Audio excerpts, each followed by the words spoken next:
नमस्कार मंडळी, पुन्हा एकदा आपल्या नवीन एका व्हिडिओमध्ये तुम्हा सगळ्यांचं खूप खूप मनापासून स्वागत. तर आज आपण पहा, कढईमध्ये फुलं घालून, वेणी घालून खूप मस्त अशी जबरदस्त अशी एक वस्तू तयार करतोय. एक टिप सांगते मी तुम्हाला. आता बऱ्याच वेळा आपण काय करतो, पूजेसाठी फुलं असतात, वेणी असते, हार असते, देवाला वाहिलेले असतात किंवा मग मंदिरातून सुद्धा बऱ्याच वेळा देवाला वाहिलेली फुलं वगैरे पहा आपल्याला दिली जातात, पुजारी देतात. किंवा मग आपण काय करतो, बऱ्याच वेळा काढल्यानंतर ही फुलं असतील, डहाळ्या असतील, वेणी असेल किंवा हार असेल, तर हे सर्व आपण मग पाण्यामध्ये सोडून देतो. किंवा मग बऱ्याच वेळा देवाचं जरी फुलं वगैरे वेणी असेल तर बऱ्यापैकी आपण ते डोक्यामध्ये सुद्धा खूप जण महिला वेणी असेल तर घालतात. आणि ही पवित्र झालेली ही फुलं तर आपण अजिबात कचऱ्यामध्ये वगैरे अजिबात फेकून द्यायची नाहीत. किंवा मग आपण शेतामध्ये सुद्धा बघा टाकलं ना तरीसुद्धा चालू शकतं. तरी बऱ्याच वेळा आपल्याला काय होतं, शेतामध्ये आता बऱ्याच वेळी शहरामध्ये लोक राहतात, तर तेव्हा कसं की शेतामध्ये जायला होत नाही किंवा नसतं बऱ्याच वेळा जवळपास, मग पाणी पण जवळपास कुठे नसतं पाण्यामध्ये सोडायला. पण या पद्धतीनं जर मी आज तुम्हाला ही पद्धत वापरून खूप मस्त असा एक वस्तू बनवून दाखवलेली आहे, जी की आपल्याला टाकाऊपासून टिकाऊ वस्तू बनवायची आहे. आणि ही जर तुम्ही बनवलेली वस्तू पाहिली तर नक्कीच तुम्हीसुद्धा चकित व्हाल, इतरांना सांगाल आणि तुमचा हा बनवलेली वस्तू पाहून ते सुद्धा फुलं, हार, वेणी किंवा डहाळे असतील अजिबात फेकून देणार नाहीत. चला तर मग जास्त वेळ न करता आपला जो वस्तू बनवायची आहे त्या वस्तूसाठी तयारी चालू करूयात. तर पहा आपल्याला काय करायचं आहे, इथे जी फुलं असतील, वेणी असतील तर त्याचं पहा मी अशा पद्धतीने सर्व सेपरेट करून घेतलेली आहे. जी देठं असतात ती काढून टाकली आहेत साईडला आणि जी अशा पद्धतीनं पूर्ण पाकळ्या पाकळ्या घेतलेल्या आहेत पहा. तर अशा पद्धतीनं सर्व काढून घ्यायच्या. आता याच्यामध्ये भरपूर वेगळ्या वेगळ्या प्रकारची फुलं असतात सुगंधित. या सुगंधित फुलांपासूनच एक मस्त सुगंधित वस्तू तयार करतोय आपण. आता ही फुलं आपल्याला काय करायची आहेत पहा, कढईमध्ये घालायची आहेत आणि छान अगदी भाजून घ्यायची आहेत. आता भाजायची म्हणजे कसं अगदी हे झाली पाहिजे, चुरा झाली पाहिजेत अशा पद्धतीनं भाजून घ्यायचे आहेत. जास्त करपवायची नाही, काळी करायची नाही आहेत. तर बघा चुरा व्हायला पाहिजे. मग मीडियम फ्लेमवरती आपल्याला सर्व हे भाजून घ्यायचं आहे. आता समजा जर तुम्ही एक दिवस उन्हाला लावली ना तरीसुद्धा चालू शकतं. अशा पद्धतीनं पूर्ण पाकळ्या करून घ्यायच्या आणि उन्हाला लावून घ्यायच्या. म्हणजे छान अगदी सुकल्या ना, ऊन लागलं ना चांगलं की मग मस्त अगदी पहा याचा चुरा होतो. पण बऱ्याच वेळा आता आपल्याला सिटीत जर राहत असेल तर ऊनसुद्धा भेटत नाही. तर अशावेळी तुम्ही काय करायचं आहे, झटपट कढईमध्येच आपल्याला हे सर्व करून घ्यायचं आहे. आता छान अगदी चुरा होतो इतपत आपल्याला करून घ्यायचं. नंतर ते काढून घ्यायचं. तर साईडला ठेवून दिले, थंड करून घ्यायचं. पूर्ण थंड झालं की मग मस्त चुरा होतो. तर लगेचच पहा त्याच कढईमध्ये आपण आता पूजेसाठी जे डहाळे वापरले होते ना, तर ते सर्व वेगवेगळ्या झाडांचे डहाळे होते. पानं आपल्याला काढून घ्यायचे आहेत आणि त्याची जी देठं असतील ना ते सेपरेट करायची आहेत. तर पहा या पद्धतीनं अशी आपल्याला पानंसुद्धा गरम करून घ्यायची आहेत. आता जसं की आपण ऊन जास्त ढाळ्यांना वगैरे असं लागलं, शेतामध्ये पडलेले वगैरे असतात डहाळे वगैरे, तर त्यांनासुद्धा पहा ऊन वगैरे लागलं की छान अगदी म्हणजे हे होतात, चुरा होतात पटकन हातावरती चुरले की. तर अशा पद्धतीने मग कढईमध्ये आपण थोडेसे गरम करून घेतले की छान अगदी चुरा होतात पहा. हे सुद्धा आपल्याला वाया घालवायचे नाहीत, कारण याच्यामध्ये पूजेचं सर्व काही पवित्र सर्व याच्यामध्ये आलेले असते, पवित्रता आलेली असते. त्याच्यामुळे हे सुद्धा आपल्याला कुठे टाकून द्यायचं नाही किंवा कचऱ्यामध्ये टाकायचं नाही आहे किंवा पाण्यामध्ये सुद्धा बऱ्याच वेळा आपण सोडतो, तर सोडायचं नाही. अशा पद्धतीनं मी तुम्हाला सांगते पुढे काय आपण बनवणार आहोत. ते जर तुम्ही पाहिलं तर कधीच तुम्ही पाण्यामध्ये सुद्धा सोडणार नाही. आणि पाहू शकता अशा पद्धतीने इथे चुरा करून घ्यायचा सर्व. आता थंड झालं त्याच्यामुळे चुरा तर पटकन होते, पाहू शकतात.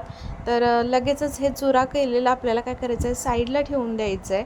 आता मी तुम्हाला पुढची प्रोसेससुद्धा सांगते. तोपर्यंत मला तुम्ही सांगा, तुम्ही आपल्या चॅनलला सबस्क्राईब केलं की नाही. केलं असेल तर ठीक आहे, पण नसेल केलं तर असे छान छान व्हिडिओ पाहण्यासाठी रेसिपीसुद्धा आहेत आपल्या मस्त मस्त आणि साध्या सोप्या रेसिपी समजायसारख्या मी सांगत असते. तर पाहण्यासाठी चॅनलला सबस्क्राईब करून त्याच्या पुढील बेल आयकॉन प्रेस करा आणि ऑल नोटिफिकेशन ऑन केलं की माझे व्हिडिओ जेव्हा मी अपलोड करेन तेव्हा त्याचं नोटिफिकेशन तुम्हाला सगळ्यात पहिल्यांदा येईल. चला आपण पुढची प्रोसेस करूयात. तर पहा, इथे आता हे सर्व आपल्याला काय करायचं आहे, थंड झाल्यानंतर एका मिक्सरच्या भांड्यामध्ये घालून घ्यायचं आहे. तर चुरा होतो की नाही तुम्हाला दाखवलं, छान अगदी मस्त चुरा होतो आहे पहा या पाकळ्यांचा. आता आपल्याला याच्यामध्ये 2 ते 3 मी इथे आपल्या घरामध्ये जे आपण उदबत्ती वापरतो की नाही, अगरबत्ती, तर ती अगरबत्ती घेतलेली होती आणि त्या अगरबत्तीचं जे आहे ना ते पटकन आपल्याला काढता येतं पहा. ते सर्व अगरबत्ती 2-3 इथे चुरून घेतलेले आहेत. काडी काढून टाकली आहे बाजूला, चुरून घेतलेत. नंतर जो भीमसेनी कपूर असतो तो वापरलेला आहे. तुम्ही साधावाला कपूरसुद्धा वापरू शकता भीमसेनी कपूर नसेल तर. तर भीमसेनी कपूर वापरला. दालचिनीचे 1-3-4 तुकडे टाकलेले आहेत.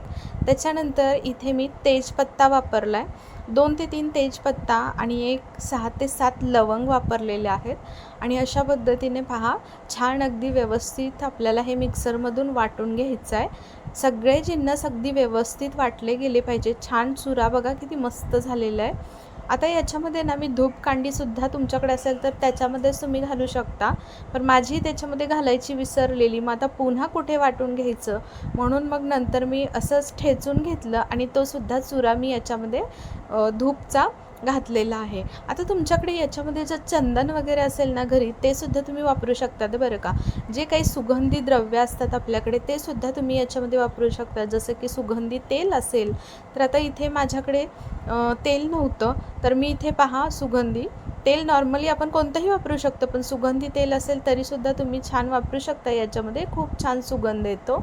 आता पहा, याच्यामध्ये तूप घातलं आहे मी 1 चमचाभर आणि छान मिक्स करून घ्यायचं. जास्त ओलसर करायचं नाही, दाखवलं जितकं तितकंच आपल्याला याच्यामध्ये तूप घालून घ्यायचं आहे.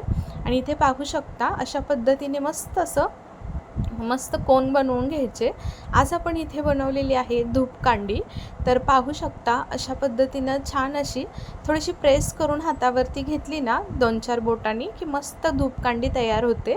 आणि त्याची बाइंडिंगसुद्धा बघा, तूप वापरलं आहे त्याच्यामुळे खूप छान झालेली आहे बाइंडिंग. शक्यतो इथे तूप जरी तुमच्याकडे नसेल तर तुम्ही सुगंधी ऑइल किंवा नॉर्मली ऑइल कोणतंही वापरू शकता. अगदी छान अशा पद्धतीने बाइंडिंग तयार होते. तर पहा, या पद्धतीने आपण सर्व इथे धूपकांड्या तयार करून घेऊया. तर आहे की नाही मस्त, टाकाऊपासून टिकाऊ. आता ही धूपकांडी ना तुम्ही जर तुम्हाला असं वाटलं की आहे ना आपला धूप जास्त वेळ जळत नाही वगैरे, तरीसुद्धा तुम्ही थोडंसं उन्हाला अशीच्या अशी तयार केलेली धूपकांडी ना उन्हाला लावली ना तरीसुद्धा खूप छान जळते. तर आता पाहू शकता इथे आपल्या सर्व धूपकांडी तयार केलेल्या आहेत मी, भरपूर तयार झालेत पहा. तर इथे मी फक्त 1 वेळची पूजा होती ना, तर 1 वेळच्या पूजेचं मी इथे फुलं घेतली होती. तर तेवढ्या फुलांपासून इथे एवढ्या आपल्या धूपकांड्या तयार झालेत. तर आता रोज 1 धूपकांडी आपण ही लावू शकतो. आणि विशेष म्हणजे खूप छान पॉझिटिव्ह एनर्जी घरामध्ये येते. आणि आपण याच्यामध्ये सर्व जिन्नस वापरलेले आहेत, फक्त सुगंधी द्रव्यच नाही वापरली, तर याच्यामध्ये आपण भीमसेनी कपूर वापरला आहे, जो की घरातील निगेटिव्हिटी पूर्णपणे कमी करतो. घरामध्ये हरवेळी पॉझिटिव्ह एनर्जी तयार होते. तर याच्यामुळे पहा, अशी धूपकांडी आपण इथे मस्त जाळूनसुद्धा दाखवली मी तुम्हाला.